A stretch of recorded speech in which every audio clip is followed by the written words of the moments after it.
là, qui voulez-vous? Je pense que ça va être une belle relance, comme ça on va commencer par là. Il y avait un prêtre dans l'histoire qui a juré que vous n'alliez pas réussir, que vous n'alliez pas quitter la Jean 1. Et c'est comme ça que, voilà, donc je pense que c'est à partir de là qu'on était vraiment, avant qu'il y ait la question sur Mobutu la fois passée. Oui, c'est le père, je crois qu'il se prénommait Albert, mais son nom c'était d'Europe.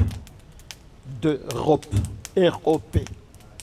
Il était néerlandophone, bon, nous disions sans gêne flamand. Maintenant, je ne sais pas, il semble qu'ils ne se disent plus flamands. Ils sont plutôt, je ne sais pas quoi, néerlandais.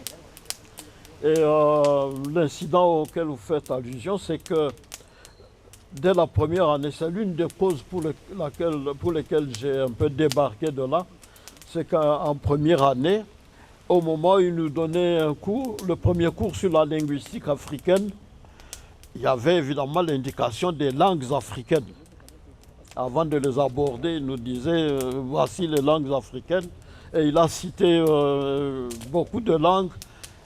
Il n'avait pas cité le Swahili.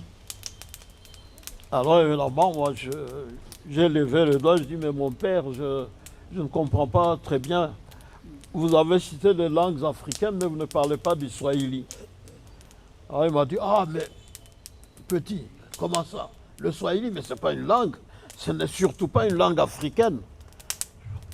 C'est une langue arabe. En fait, c'est l'arabe rafistolé un peu.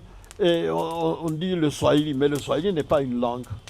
Scientifiquement, ça n'a pas les caractéristiques d'une langue. Je dis, bon, ça va. Mais alors là, j'ai osé dire que je ne comprenais pas comment au Congo, il y a le Lingala, le Chiluba, je crois que c'était à peu près tout. Le petit Congo, Lingala et Chiluba, 3. J'ai dit, mais il y a le Swahili. Il m'a dit, vous insistez? Je dis, bah, je ne sais pas. Je dis, eh bien, sortez. Bon. Et quand je sors, j'arrive à la porte, il me dit, eh, mais attends, tu ne reviendras plus jamais à mon cours. Je dis, bon, ok. Et après, le lendemain, bien sûr, j'étais là quand même pour voir. Il m'a dit, pas question, tu ne reviens pas à mon cours. Alors, je suis parti. Et j'ai dû, chaque fois qu'il donnait cours, quand il a fini, je demande les notes des autres pour quand même suivre un peu. Nous n'avions pas de syllabus comme maintenant. Hein. Les jeunes qui étudient maintenant ont une chance. Leurs professeurs se donnent la peine de fournir un syllabus. Et vous comprenez qu'en linguistique africaine, en philologie, philosophie, sociologie africaine, il n'y avait pas encore de manuel. Hein, par exemple, sur le Congo, l'enquête était en cours. Il y avait une enquête organisée par le gouvernement belge et il y avait des chercheurs qu'on avait envoyés, beaucoup de jeunes universitaires, de jeunes licenciés, qui étaient envoyés un peu partout au Congo pour étudier, essayer de dénicher ce qu'on peut retenir comme coutume locale. C'est à ce moment-là que ça se constituait. Le père d'Europe était docteur en linguistique africaine de l'université de Louvain. Et là, il m'a dit, bon, vous ne venez plus à mon cours, je ne vais pas vous voir. J'ai continué quand même jusqu'à la fin de l'année. Et à la fin de l'année, quand je me présente à l'examen, il me dit, je vous reconnais, vous. Vous avez un problème? Je dis, non, je n'ai pas de problème. Mais ce n'est pas vous que j'ai mis dehors et je vous ai dit de ne pas revenir. Je dis, oui, c'est moi. Et vous revenez? Je dis, oui, mais je ne sais pas, je n'ai pas de notes qui me disent que je ne suis plus étudiant. Alors il me dit, non, vous partez. Et je suis parti. Par bonheur pour moi, cette année-là, Moulago aussi venait de commencer à enseigner à l'Ovanium. Et quand il se retrouve au Telem, la résidence des professeurs prêtres, il y avait Moulago. Et ils en parlent, lui disent, mais tiens, j'ai un petit là, c'est pas possible. Je lui dis une chose, il ose me contester comme si Alors, il donne le nom. Et Moulago entend ça, il dit, mais tiens, mais ça c'est mon ancien élève. Il dit, ah bon? Et quoi? Où est-ce qu'il a étudié? Où est-ce que vous l'avez eu comme élève? Je dis, au petit séminaire. Il dit, c'est un ancien séminariste celui-là? Je dis, oui. Alors, je dis, mais je ne comprends pas. Il ose discuter avec moi. Alors, quand je me suis présenté à l'examen, première session, il dit, moi, vous, je vous reconnais. Est-ce qu'il y a eu un problème? Je dis, oui. Il dit, mais bon, vous ne passez pas l'examen. Je vous ai déjà exclu. Je suis parti. Ça fait qu'évidemment, je n'ai pas réussi en première session. Parce qu'en autre temps, vous n'aviez pas passé un examen, vous étiez ajourné d'office. Vous n'aviez pas passé un examen, parfois on peut même vous exclure.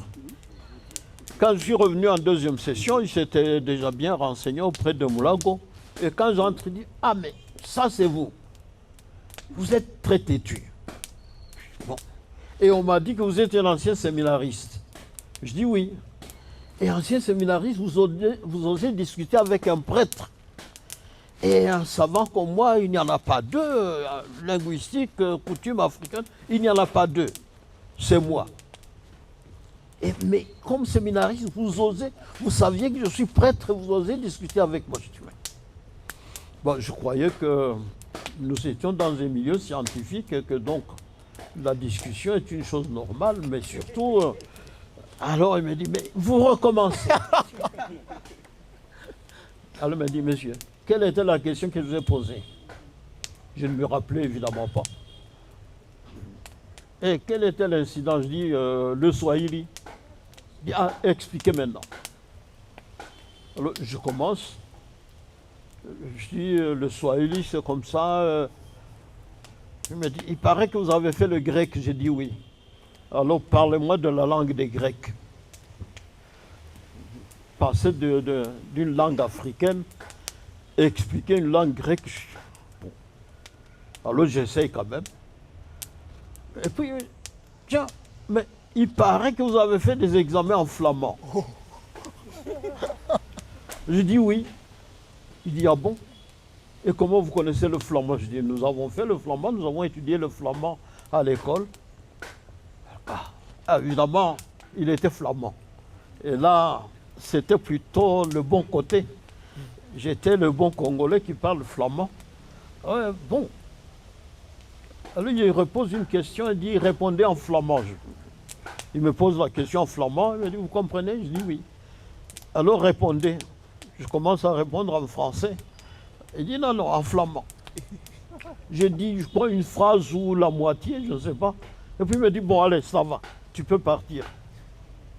Je sors de là tout foutu, complètement écrasé. Parce que quand il me dit, tu peux sortir, je n'ai même pas terminé une seule réponse. Tu peux sortir. Bon, je pars. Le soir, Moulago vient et me dit, mais qu'est-ce qui s'est encore passé? Je dis, je ne sais pas. J'ai commencé à parler et il m'a posé une question. Il m'a demandé de répondre en grec. Après, il m'a dit de répondre en flamand. J'ai répondu en flamand, ça pouvait quand même marcher. Alors, il dit, c'est tout. Oui, je dis, c'est tout. Je dis, bon, ça va.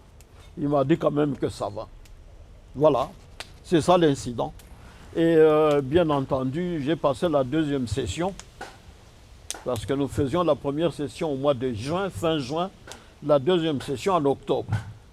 Je suis allé, j'ai fait ma deuxième session. À cette époque, nous étions très soignés.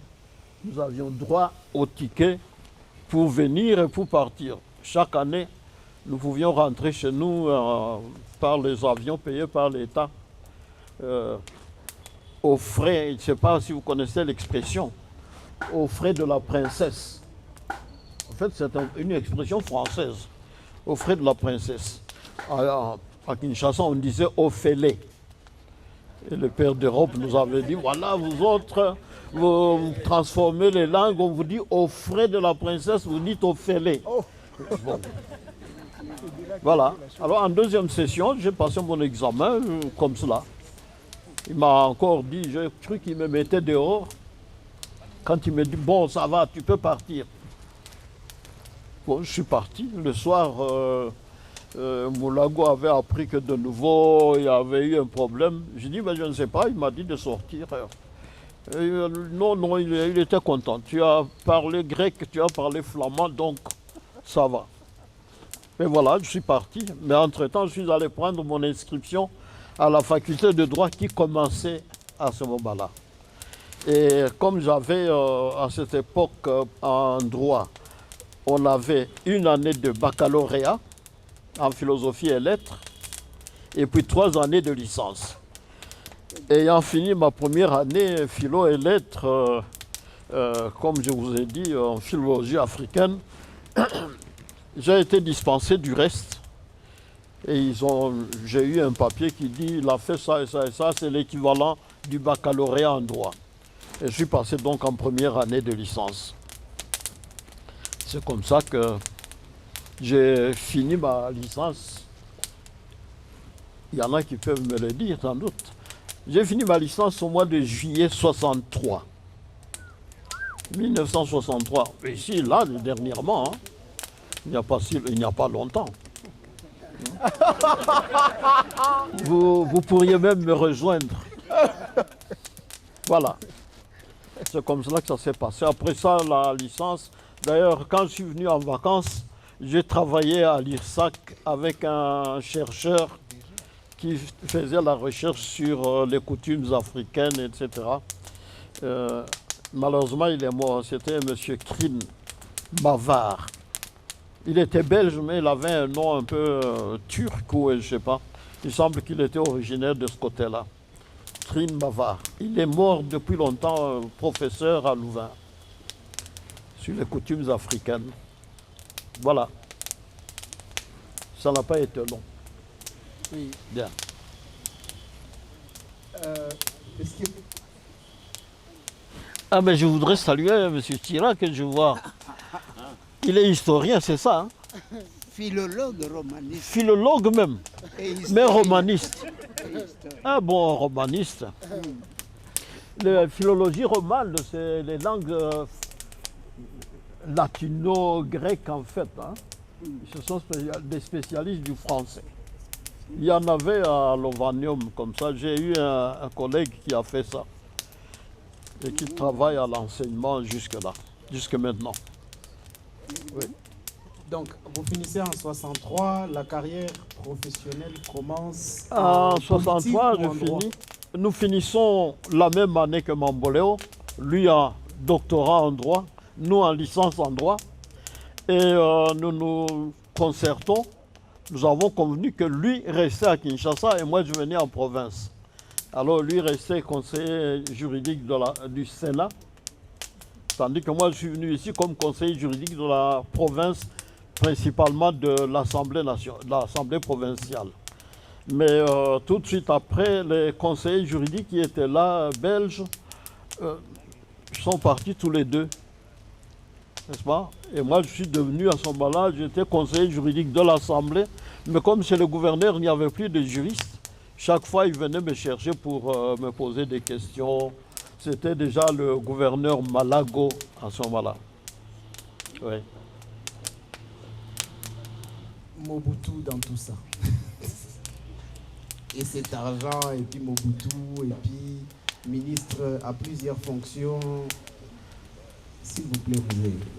En même temps, j'annonce que s'il y en a qui ont des questions, parce que moi j'ai j'ai même appris que Mobutu... Bon, enfin, dites-nous, Mobutu dans tout ça. Bon, Mobutu, je vous ai dit la fois passée, je vous ai rappelé, en 63. Il viendra ici la première fois en 63, au moment où la rébellion a commencé à Kikwit. Tu nous as dit ça. N'est-ce pas? Dans le Kwilu. La rébellion commençait par Moulele, qui était jusque-là ministre de l'enseignement à cette époque. Il avait tous les secteurs, tous les niveaux d'enseignement, c'était un seul ministre. C'était Moulele, le ministre de Lumumba, chargé de l'enseignement.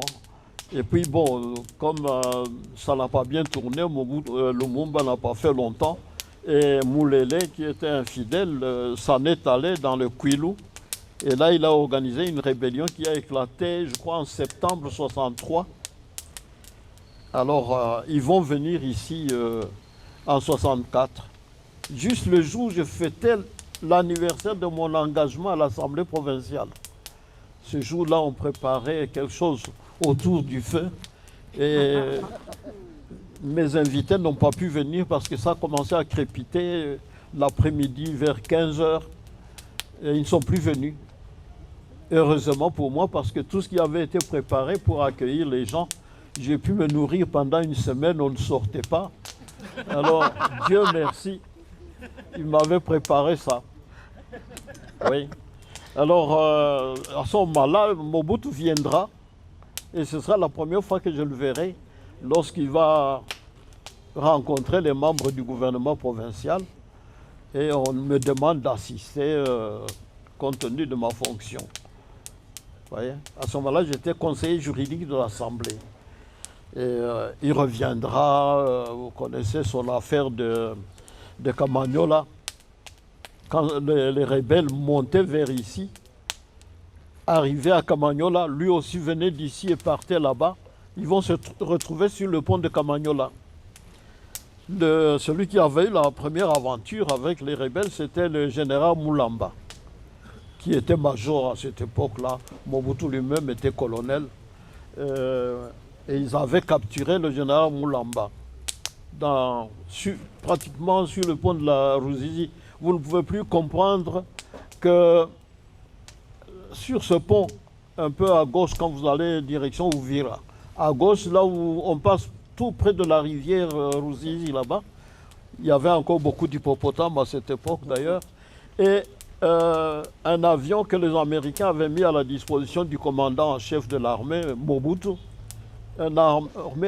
Cet avion a été abattu à cet endroit-là. Il est tombé dans la brousse. Donc ça montre que la situation n'était pas bonne. Mais Mobutu croyait que lui, on allait le respecter. Eh bien, il a failli recevoir une balle dans la tête.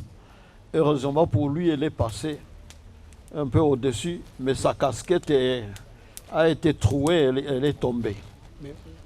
Malgré votre histoire avec Mobutu, plus tard, il va vous emprisonner, n'est-ce pas? Alors, moi, je pensais que vous arriverez par nous parler finalement de comment cet ami, oui, bon. qui a même, il paraît, parrainé votre mariage, parce qu'il paraît que Mobutu a parrainé le mariage du bâtonnier. Donc, comment cet ami-là finit par vous emprisonner plus tard? Et même, comment se fait-il que le président a parrainé votre mariage? C'était encore assez normal. Hein. Vous savez, il y a deux Mobutu dans la vie. Il y a deux Mobutu dans la vie. Il y a le Mobutu des 2-3 premières années qui était extrêmement social. Enfin, je crois qu'il est resté social à sa façon. Mais à ce moment-là, il était très communicatif et tout. Alors, il a un ministre, j'étais encore vice-ministre à ce moment-là, qui va se marier. Ça sortait quand même de l'ordinaire. Et alors, il dit, bon, je serai ton parrain. Ah bon? C'est un parrain que je n'ai jamais vu en tant que parrain. Hein. Il a chargé Bonji, qui était à ce moment-là, je crois qu'il était déjà au Bas-Congo, comme commissaire provincial. Et il a dit, Bonji va me représenter. Et puis il a dit, tiens, mais vous serez accompagné. Sakombi, lui aussi était vice-ministre, lui était à l'intérieur, moi j'étais à ce moment-là aux finances. Sakombi va vous accompagner aussi. Et voilà, je suis parti, je suis venu. Et quand nous passons à Bujumbura, le président, je crois que c'était Michombero qui était déjà là, qui dit, mon frère m'a dit qu'il y a un de ses ministres qui se marie, ça doit être vous. Je dis oui. Il dit voilà, mon chef du protocole va venir. Et j'ai eu l'avantage d'avoir à mon mariage ici le chef du protocole du gouvernement burundais, spécialement chargé de cela, le ministre des Affaires étrangères du Burundi de cette époque, je ne sais plus quel était son nom, n'est-ce pas, et encore un troisième, qui ont été délégués pour m'accompagner ici. Et j'ai été accompagné par Sakombi. Et puis, localement, il y avait le ministre Nzeza, qui était ministre de l'économie à l'échelon national, bien sûr, et qui était ici, qui était chargé de la reconstruction de Bukavu. Comme ça, j'ai eu pas mal de ministres à mon mariage, oui, c'était intéressant. Oui, mais la vie finit par vous emprisonner plus tard. Oui, bon, je travaillais quand même longtemps avec lui, ce qui était assez remarquable. J'ai quand même fait 4 ans, presque et demi, 4 ans et 5 mois dans le gouvernement. Et alors, pendant ces 4 ans et demi, il m'a changé de ministère. La dernière fois, c'était en 71. Au milieu de l'année, il m'a changé de ministère. Il m'envoie Bolikango.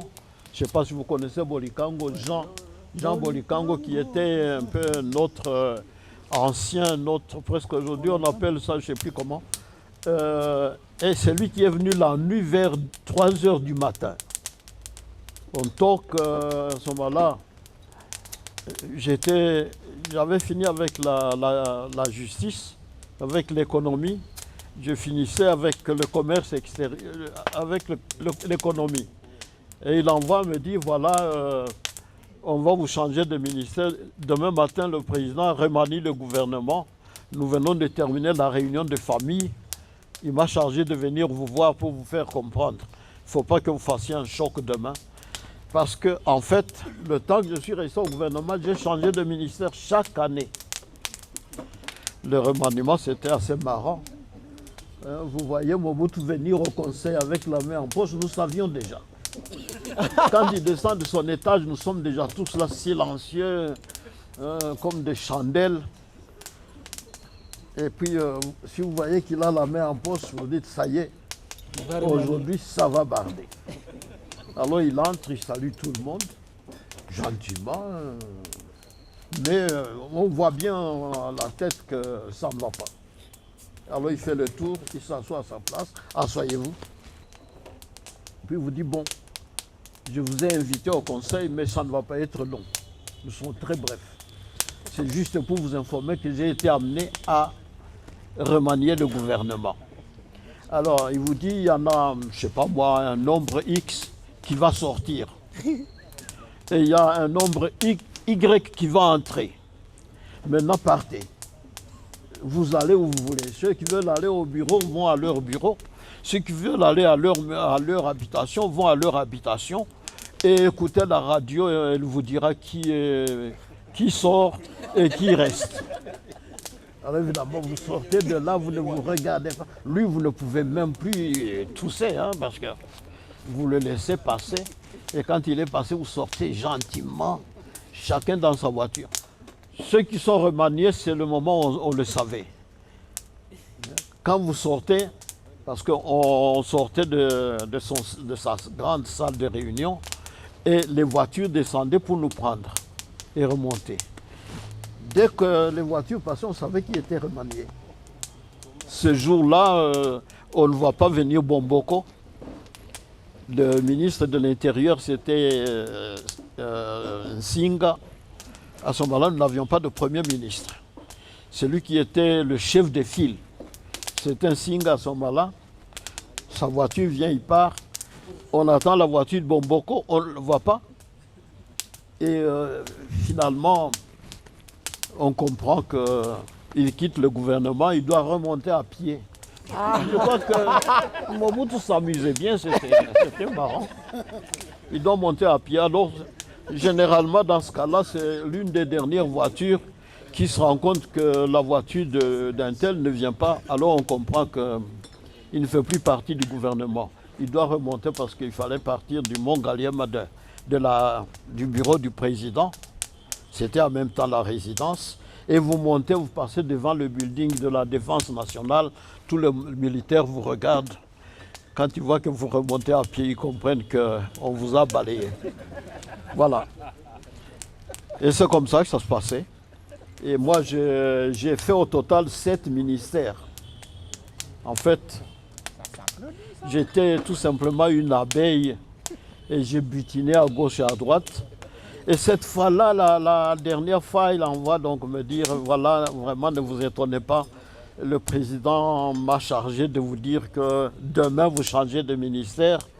Ça n'est pas qu'il blâme, mais tout simplement parce que quand on vous change de ministère, vous avez cette habitude, vous arrivez, vous commencez à étudier le ministère où on vous envoie, vous faites l'examen de l'organisation, du fonctionnement et vous faites un rapport sur le ministère. Alors il a aimé ça. Chaque fois il vous envoie quelque part, vous faites 8, 9 mois. Le seul ministère où j'ai fait 14 mois, c'est à l'économie. À l'économie, j'ai fait 14 mois et c'était assez étonnant. Des juristes à l'économie. Mais c'est parce que tout simplement, quand je suis entré au gouvernement, je venais du gouvernement provincial où je m'étais occupé des questions économiques, finances, développement, etc. Et voilà. Alors, voilà le parcours. Donc, c'est vrai, les gens d'ailleurs en parlaient, ils disaient, mais tiens, mais qu'est-ce qu'il fait lui pour rester au gouvernement? Ça fait 7 ans, ça fait 4 ans et 7 mois, il est toujours au gouvernement, on remanie, mais il est toujours là. Donc, si vous voulez, dans un sens, et pendant ce temps, il me chargeait de certaines missions dans des conférences internationales africaines ou euro-africaines. Je représentais le gouvernement congolais. Donc j'étais un peu... Quand il voyageait, j'étais souvent avec lui, à l'intérieur ou à l'extérieur. Donc les gens fixaient en tête, quand on voit Mobutu, on voit Luango. Bon. Et je sors de là. J'ai quitté le gouvernement en février 1972. Mais à ce moment-là, j'étais déjà élu député national. Ah bon? Ça fait que j'ai quitté et on m'a expliqué qu'on me faisait partie du gouvernement parce que je dois aller m'occuper de la législation économique à l'Assemblée nationale, etc. Au Conseil législatif. Nous étions déjà zaïrois, nous n'étions plus congolais. Conseil législatif. Et effectivement, je suis parti. J'ai été mis à la disposition du président qui était Boboliko pour m'occuper de nouveaux textes, etc. C'est là que j'ai fait la première loi sur les questions foncières qui a été promulguée le 31 décembre 1971, n'est-ce pas? Alors, j'ai changé comme ça de ministère et cette fois, il me dit, vous allez à l'Assemblée nationale, au Conseil législatif, aider le président à rédiger les textes. Je vous indiquerai chaque fois quel texte il me faut. Voilà comment je suis parti. D'où je comprends la question que vous posez, effectivement, une question que tout le monde s'est un peu posée. En 1975, tout à coup, il annonce il a inventé un coup d'État qui tendait à le renverser. Le détail, nous pourrons un jour en parler ou aujourd'hui, je ne sais pas, ça dépend de vos questions. Et alors, j'étais ici. J'étais ici, on annonce cette histoire un mercredi, je crois. Et le samedi suivant, nous faisions encore le Salongo à cette époque-là. Ce samedi-là, j'étais au Salongo avec le gouverneur, etc. Et on parle de ce que Mobutu avait annoncé le mercredi. Bon, nous en parlons, on échange avec le gouverneur, avec la sécurité. Pour moi, pas de problème. Mais le mercredi suivant, on vient me chercher, je partais au palais de justice pour plaider un dossier. Et on me dit, non, non, non, le président a besoin de vous, venez, venez, venez. Et je vais à l'état-major, là où est l'état-major de l'armée actuellement. J'arrive là. On me dit, ah mais asseyez-vous, on va vous communiquer, on attend les communications de Kinshasa. Le président va appeler. Bon. Et je suis resté là. Puis à 11h, on me dit, tiens, venez vite. Nous partons à l'aéroport. Je dis, ah bon, pourquoi? Ah, on nous a téléphoné, il y a un avion qui va atterrir à Kavumu. Allez vite, vite, vous devez le prendre. Vous devez arriver à Kinshasa aujourd'hui même. C'est comme ça que j'ai été embarqué.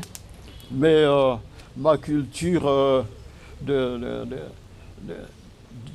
l'histoire de Rome et de la littérature de Rome m'avait appris qu'il n'y a pas loin du Capitole, à la roche tarpéenne. À la roche tarpéenne, c'était un lieu d'exécution. Quand les Romains, le Sénat ne voulait pas de quelqu'un qu'on l'avait condamné à mort, on le jetait du haut de la roche et il mourait en tombant sur la roche. il n'y a pas loin du Capitole, à la roche tarpéienne. Et j'ai appris ça.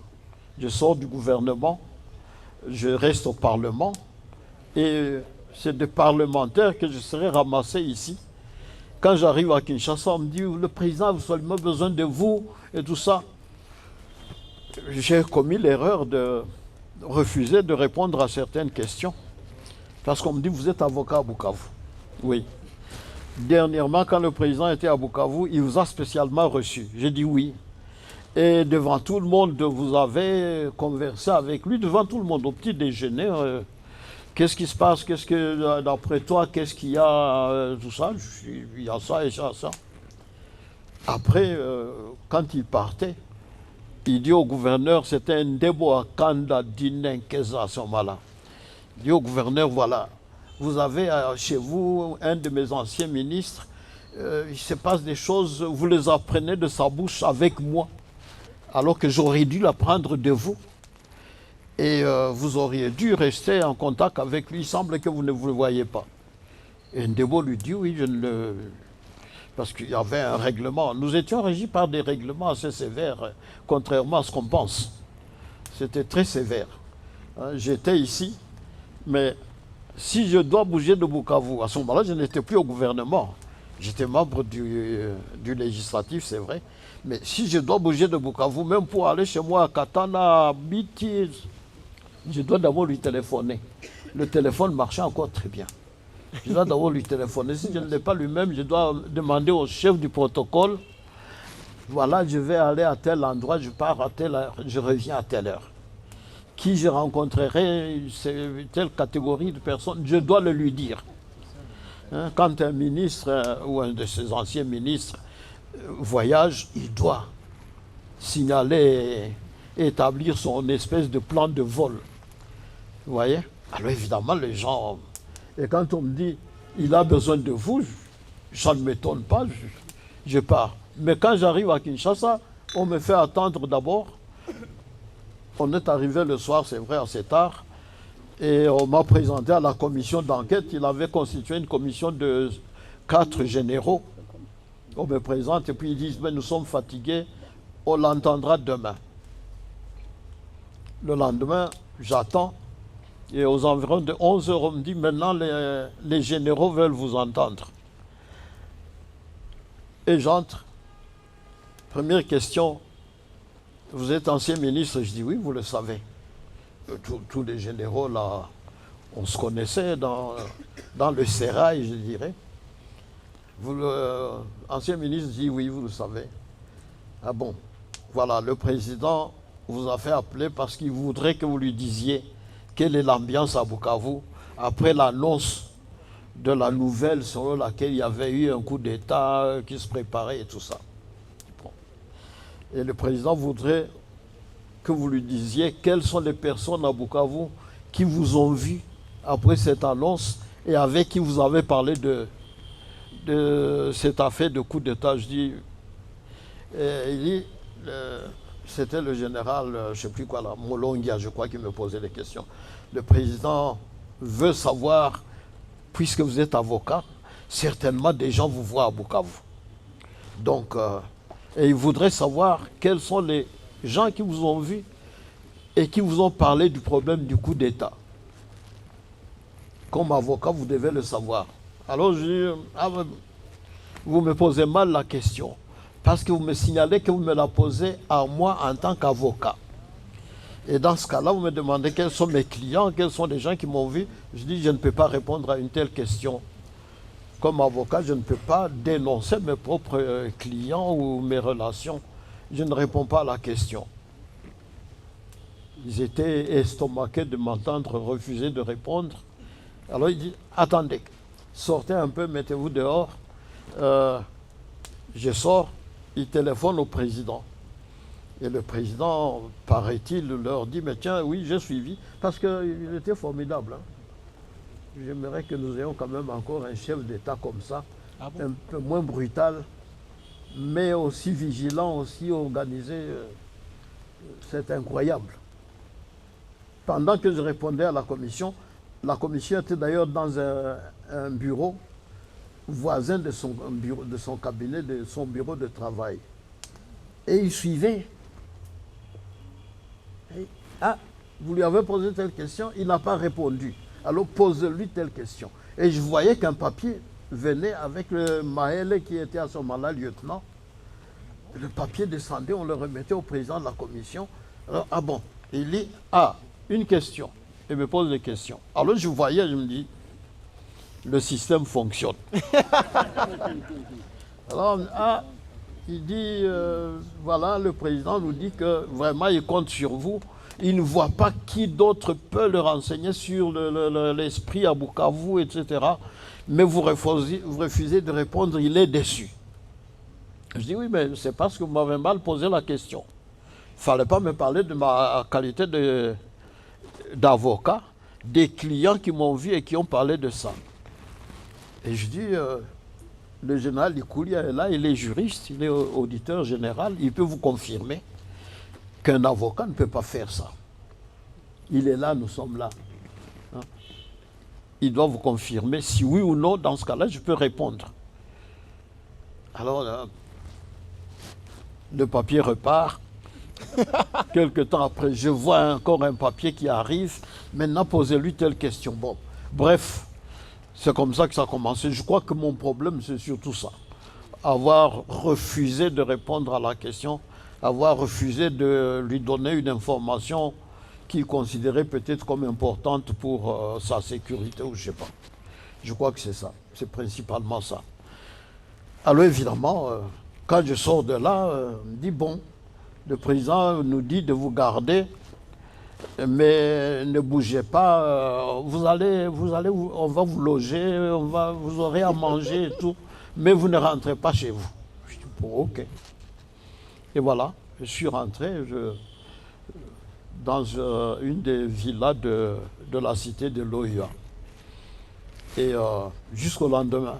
Le lendemain matin, j'attends, ça ne vient pas. Le surlendemain, c'est le colonel Pondé qui était auditeur ici, auditeur militaire. C'est lui qui vient me regarder et dit, ah tiens, maître Long, vous êtes ici? Je dis oui. Ah bon? Et puis, on revient, on me repose la question, je dis, mais j'ai déjà dit que je ne peux pas répondre à cette question. Alors bon, nous allons référer. Et ils vont demander, finalement, il dit, bon, dans ce cas-là, vous le déposez à la prison Andolo. Et voilà comment deux ministres apparemment appréciés, je passe Andolo.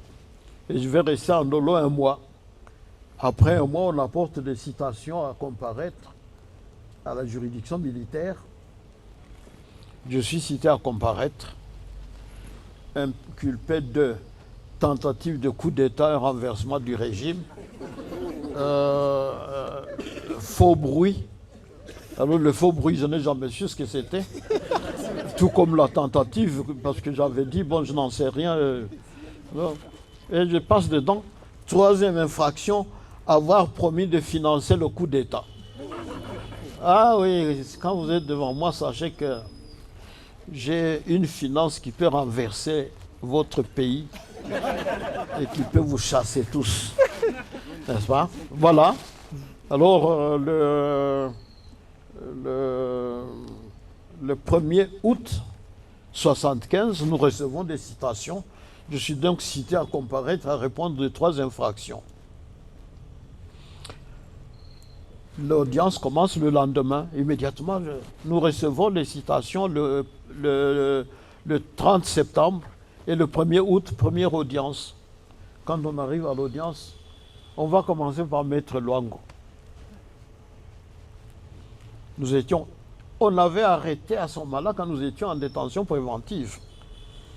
Autour de nous, il y avait quelques petites maisons là où on avait logé et il y avait même un hangar où on avait logé les détenus, ceux qui avaient été ramassés. Il paraît qu'ils étaient à peu près 3000. Pratiquement rien que des militaires, à peu près 3000. Alors bon, et je suis donc cité. Je refuse l'exploit de citation parce qu'il n'était pas régulier, il y avait des trucs qui n'étaient pas conformes. Je dis, mais ça ne va pas, je ne peux pas comparaître sur cette base.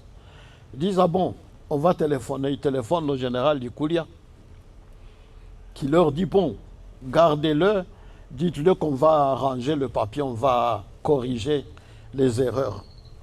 Mais je comparaîtrai le lendemain, évidemment, sans avoir reçu une nouvelle citation. Et je vais être interrogé le premier. On a d'abord identifié tout le monde. On a indiqué à chacun de quoi il est accusé. Et je vois que quand on me dit de quoi je suis accusé, cette fois, la question de financer le coup d'État n'y est plus. Alors je me dis, bon, c'est déjà ça. Ça fait déjà une infraction apparemment qui tombe. Je me trompais évidemment. Et voilà, le procès a donc commencé le lendemain, le 2 août. Le 2 août, oui. On dit, voilà, on va vous dire par qui on commence, comment on range les prévenus. Nous étions au total 32. Et on va commencer par Maître Luango. Alors bon, on me pose des questions. Comment avez-vous entendu parler du coup d'État? Je dis, mais le président en a parlé, c'est pas compliqué. C'est lui qui l'a annoncé dans un stade, au stade Camagnola. Alors, moi, j'ai suivi. Ah bon, mais des gens qui vous en ont parlé, je dis, non, j'ai déjà dit que je ne réponds pas à une telle question. Ah, mais le président compte beaucoup sur vous. Il vous a fait comprendre que vous êtes la première personne sur qui il peut compter pour savoir qui a parlé de ce coup d'État, qui donc peut-être, etc. Je dis non, je ne le dis pas. Ah, pourquoi? Oui, parce que chaque fois que dans ce cas-là, on cite quelqu'un, il est ramassé. Coupable ou pas, on le ramasse. Alors ici, il m'avait même indiqué 2, 3 noms. Et j'avais dit non, je ne réponds pas. Alors, à l'audience, monsieur, je dis non, je ne réponds pas à cette question. Ah bon? Encore? Je dis oui, je ne réponds pas. Finalement, bon, mais qu'est-ce que vous en dites? Je dis, mais le président, c'est de quoi j'ai parlé, parce que quand il était, parce qu'après à peu près 2 mois auparavant, il était passé dans toutes les provinces et il était venu ici. Le soir, il invite rien que les femmes. C'était encore l'histoire, la femme, etc. Il invite rien que les femmes. Ils vont en dîner, ils vont suivre ce qu'on appelait, je ne sais plus comment, là, l'activité culturelle, l'animation culturelle. Et moi, je n'étais pas invité, je suis allé déposer mon épouse qui avait son invitation avec 2 autres dames. Et je le dépose et puis je rentre. Et on me téléphone. Ah, mais le président vous a vu. Je dis, ah bon? Je dis, oui, mais ça ne m'étonne pas, il m'a vu. Mais... ah oui, il était, quand vous déposiez les dames en bas là, il était à l'étage, il regardait et il vous a vu déposer les dames et vous êtes parti. Il veut savoir pourquoi vous êtes parti. Alors que vous étiez Je suis parti parce que je n'étais pas invité. Il me dit, ah non, non, non, non, ça ne va pas et tout ça. Voilà comment les choses se passaient avec lui. Donc, le 2 août, je suis interrogé. Questions, réponses, etc. Qui a parlé du coup d'État à Bukavu? Je dis, j'ai déjà dit que je ne répondrai pas à cette question. De toute façon, le président l'a annoncé en plein stade. C'est comme ça qu'on a appris qu'on avait éventé un coup d'État. Et une semaine après, il y avait ça, 3 jours après, il y avait Salongo. Au Salongo, avec le gouverneur, la sécurité, le commandant de l'armée, nous en avons parlé. Donc, il n'y a pas de problème. On me dit, ah oui, mais non, non, c'est pas tout. Le président veut savoir. Il est convaincu que vous pouvez lui dire à Bukavu quels sont les gens qui sont concernés. Je dis, non, je ne peux pas. Je ne suis pas accusateur. J'ai dit, rappelez au président que dernièrement, quand il était à Bukavu, on a parlé de choses et d'autres. Et quand il me posait des questions sur certaines personnes, je refusais de répondre. Je lui ai dit que je ne peux pas. Je suis sûr que si je dis un nom ici et qu'il ait des ennuis, ça va me retomber dessus. Donc je ne réponds pas de telles questions. Rappelez-lui que quand il était à Bukavu, j'ai refusé de répondre. Ça n'avait rien à voir avec un coup d'État ni rien. On me dit, bon, ça va. Le président Et d'accord. Alors, quand vous ne répondez pas, on vous ramène à la prison. Vous n'allez pas chez vous. Je dis, mais je suis en prison. Ça ne m'étonne pas que vous n'alliez pas me déposer. Je suis déjà prisonnier. Traduit, donc prisonnier. Alors bon, dit, mais on demande alors au général Ikoulia, général, l'auditeur général, donc c'est le chef de la justice militaire, comme vous savez. Qu'est-ce que vous en dites? Il dit que vous étiez présent à Bukavu quand le président posait des questions et qu'il répondait. Il paraît que vous étiez présent, oui. Et il paraît qu'il a dit au président qu'il ne pouvait pas répondre à des questions concernant des individus. Ça n'avait rien à voir avec le coup d'État. Il y avait un problème de sécurité, de vol, de quinquennat, des choses comme ça. Et là, je lui avais encore dit, je ne vous donne aucun nom. Alors je dis au conseil de guerre général, écoutez, demandez-lui. Et puis le général Ikoulia était présent. Demandez au général Ikoulia, j'ai refusé de répondre à de telles questions. Il dit, ah bon? Alors on vous redépose à la prison. Je dis oui. Et voilà, je suis parti à la prison. Comme Ikoulia a dit, non, il n'y a rien, je n'ai pas de questions, tout ça. Les autres disent, mais enfin, mais comment ça? Mais il dit qu'il se considère comme non coupable et que vous savez très bien, etc. Et vous dites que vous n'avez... Alors pourquoi vous l'avez traduit en justice? Et Ikoulia a dit, non, je n'ai rien à dire. Quand je sors de là, évidemment, les autres ont applaudi. Ils ont dit, bah voilà, lui au moins, voilà, on le laisse partir. Il ne se rendait pas compte que je rentrais en prison. C'est comme ça que ça s'est passé. 30 jours après, tous les 30, nous étions déjà passés, disons moins de 30 jours. À peu près 27 jours plus tard, tous avaient été interrogés, on nous avait encore rappelé. Quand on va plaider, on dit on commence par Maître Luango. On m'avait demandé si j'avais un avocat, j'avais dit non. Pourquoi? Je dis je plaiderai moi-même. Bêtement peut-être, hein, j'avais en tête le cas de Fidel Castro. Lorsque Fidel Castro avait été traduit en justice à Cuba, c'était un ancien avocat aussi, Fidel Castro. Il avait refusé que quelqu'un le défende, il s'était défendu lui-même. J'avais même son discours dans le temps, mais bon, évidemment, ça a été ramassé. Et bon, je me suis donc défendu à la plaidoirie, j'ai de nouveau expliqué et tout. Et quand j'ai fini, on demande au général Ikoulia, l'accusateur, qu'est-ce que vous en dites? Il dit non, je n'ai rien à dire. Oui, mais il dit que devant vous, devant le président lui-même, de nouveau, il avait encore refusé de répondre à de telles questions. Est-ce que c'est vrai? Il dit oui, c'est vrai. Mais alors maintenant, qu'est-ce que vous en dites? Il dit non, rien, pas de questions. Alors je sors, évidemment, de nouveau, tout le monde dit ah oui. Cette fois, même l'auditeur général dit qu'il n'a même pas de questions, il ne contredit rien, donc Luango est sauvé. Eh bien, je pars. Les autres passent, ils plaident 4 jours, et puis les affaires sont prises en délibéré. Arrive le 1er septembre, le 31 août, à la radio, on annonce que le jugement sera prononcé le 1er août. Nous allons... le 1er août. Cette fois, on lit les jugements en prenant les noms dans l'ordre alphabétique.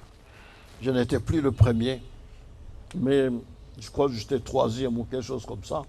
Quand j'arrive, pouf, coupable 1 de tentative de coup d'État, 2 d'avoir répandu des faux bruits, et je ramasse 5 ans pour complicité de coup d'État.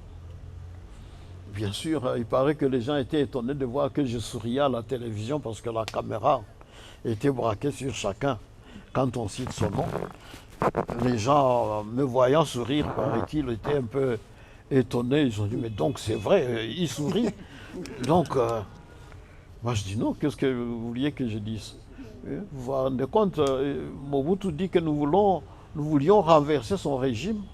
Et le commando devait remonter jusqu'à son bureau et si possible le prendre vivant et l'amener pour qu'on le juge publiquement. Et il m'accuse d'avoir été de cela. Et je suis condamné seulement à 5 ans. Je dis, mais c'est presque un miracle. J'étais condamné 5 ans 5 ans pour tentative complot militaire, avoir incité les militaires à violer les obligations de leur profession, etc., etc. 5 ans. Et puis avoir répandu de faux bruits. 4 mois. Total, ça faisait 5 plus 4, mais comme dans leur code, il était dit que dans ce cas-là, on applique la peine la plus lourde, bien, j'ai ramassé 5 ans. Et voilà, je suis resté en prison avec mes 5 ans. Heureux de n'avoir pas été condamné, condamné à mort. Parce que dans le groupe, par contre, il y a eu 7 généraux, 7 officiers, dont 5 généraux condamnés à mort, 2 officiers simples, et voilà. Et j'ai fait mes 3 ans. Après 3 ans, nous avons eu le salut, parce que l'opinion à l'intérieur, mais même à l'extérieur. Je me souviens qu'au mois de juin, le président fait un meeting du 30 juin et il annonce qu'il va partir, que de là, du stade, il part tout de suite chez le président Bongo. Il dit, le président Bongo m'a invité pour des entretiens. Alors, quand il revient de nouveau meeting, il dit, voilà, j'ai été chez mon jeune frère Bongo. Il m'a conseillé, il m'a dit que les difficultés que j'ai, je dois tout faire pour régler les problèmes que j'ai avec les gens, avec la population. Et il m'a conseillé de libérer les détenus politiques. Il paraît qu'il y avait 3000 détenus politiques à cette époque-là, 3000. Autant que de militaires qu'il avait arrêtés au début de notre enquête. Alors il dit, bon, il va avoir l'amnistie, je donne l'ordre au président du conseil législatif d'aller immédiatement, de convoquer, d'ailleurs, tous les commissaires du peuple qui m'entendent sont d'office convoqués. Session extraordinaire, ça commence ce soir même. Ça, il émet des trucs comme ça. Et puis finalement, ils adoptent un texte selon lequel étaient amnistiés ceux qui étaient poursuivis ou condamnés pour des infractions politiques, mais qui se trouvaient à l'intérieur du pays. Ceux qui étaient à l'extérieur du pays, non. Alors nous, la nuit même, pendant qu'ils délibèrent, aux environs de 2 heures, ils ont fini, ils ont lu le projet d'ordonnance, loi d'amnistie, comme on disait, et nous, on était contents. Le lendemain, nous restons là, on ne nous dit rien. Nous ennuyons le directeur, le pauvre type, c'était un capitaine, mais allez demander comment nous passons encore une nuit ici, et on va passer 3 nuits. Nous dit non, non, l'auditeur général est en train de... nous sommes encore restés plus d'1 mois, jusqu'au 13 juillet. Finalement, le 13 juillet, nous apprenons que de nouveau Mobutu était parti voir Bongo. Bongo lui a dit, non, vous n'avez pas libéré tout le monde. J'ai appris qu'il y en a encore. Vous avez encore des détenus, notamment les gens que vous avez fait condamner dernièrement. Il paraît qu'ils sont détenus, ils n'ont pas été libérés. Et Mobutu revient. C'est alors que le 11 juillet, il prend carrément une ordonnance loi, il ne pose plus la question au Parlement. Ordonnance loi, ils sont amnistiés. C'était à quelle année? À ce moment-là, c'était en 82. On peut commencer par là la prochaine fois. Est-ce que Pardon? vous accepteriez de nous accueillir encore le vendredi Pour prochain? qu'on commence à 82. Comme ça, on commence par 1982. Oui, tout à fait d'accord. Voilà, on applaudit. Ce soir, je vois autour de moi que mes aînés, alors, est-ce que je peux me permettre de vous appeler mes amis? Moi, oui. Je ne demande pas mieux. Alors, si je peux, j'ai pris le temps d'observer mes amis, je ne veux pas juger. Quand j'étais petite, le monde était beau, je l'aurais juré. Aujourd'hui, tout est différent. C'est pas le monde qui a changé, c'est moi qui ai grandi. J'ai appris beaucoup de choses et je sais maintenant que la trahison est un poison pour les uns, mais un antidote pour les autres. C'est vrai que le bonheur des uns fait le malheur des autres. Idole, si on veut que l'amour règne à l'endroit alors qu'on laisse battre nos cœurs à l'envers, c'est parce que le monde tourne à l'endroit alors que nos rêves vont à l'envers.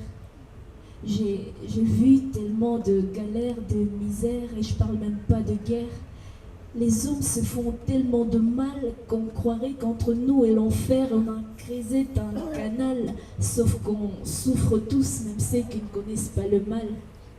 Paraît que les temps guérissent tous les maux, mais mes mots restent dans mes mots quand je fais un mémo, et je sais que mes mots ne mentent pas quand je dis qu'avec les temps les mots grandissent. Parce qu'un enfant sourit malgré ses mots, danse au bruit des balles et ne pleure que quand il a faim ou quand il voit la fin. Un enfant se contente facilement, tandis qu'un adulte s'est satisfait rarement. À chacun ses vœux, ses aveux. Je suis partie voir le père comme l'idole, sauf que moi j'ai pas demandé un verre. Ma soif était plus grande, moi j'avais besoin d'une bouteille. J'avais besoin une bouteille pour étancher ma soif de parler à une oreille. Oui, j'ai besoin de boire à cette bouteille parce que vivre c'est de la mer à boire.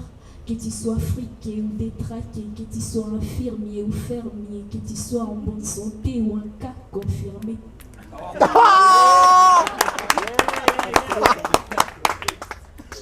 Je peux pas porter ta douleur parce que la mienne me surpasse, mais je peux boire à ta petite joie pour que cette journée passe. Et demain tu vivras à la mienne pour qu'enfin ta joie soit la mienne. En fait, pour qu'on partage toutes nos peines. J'ai besoin d'une bouteille à partager avec mes frères. Boire à la mémoire de mes sœurs et mes mères qui rencontrent les calvaires, mes pères qui par amour meurent. J'ai besoin de boire à nos héros. Ces héros qui, même par notre trahison, deviennent des héros, pourtant on oublie qu'ils étaient des héros. J'ai besoin de boire pour noyer mes larmes, pour sortir toute cette rancœur, boire pour oublier ma journée et pour dompter ma peur. Parce que quand je serai sobre, je lâcherai des bombes. Merci.